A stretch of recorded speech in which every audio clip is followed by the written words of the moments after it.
કચ્છમાં ફરી ખાબકી આકાશી બરબાદી। અંજારમાં 2 કલાકમાં ધોધમાર 1.5 ઇંચ તો ભચાઉ ગાંધીધામમાં હાઈવે પર ભારે પવન સાથે વરસાદ।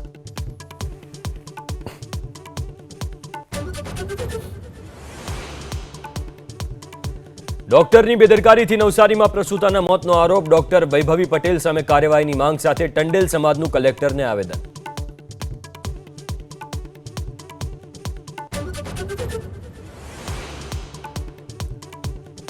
ગાંધીધામમાં દબાણ પર ચાલ્યું દાદાનું બુલડોઝર। 2 સ્થળો પર 44 દબાણો કરાયા ધ્વસ્ત। ચુસ્ત બંદોબસ્ત સાથે પાલિકાની કાર્યવાહી।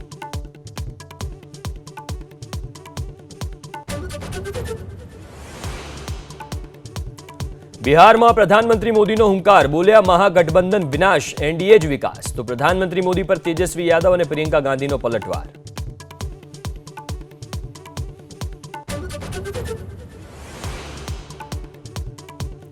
રાહુલ, તેજસ્વી અને અખિલેશ પર એનડીએનો પ્રહાર। યોગી બોલ્યા મહાગઠબંધનમાં 3 બંદર। તો અમિત શાહનો પ્રહાર। સનાતનનું અપમાન કરે છે મહાગઠબંધન।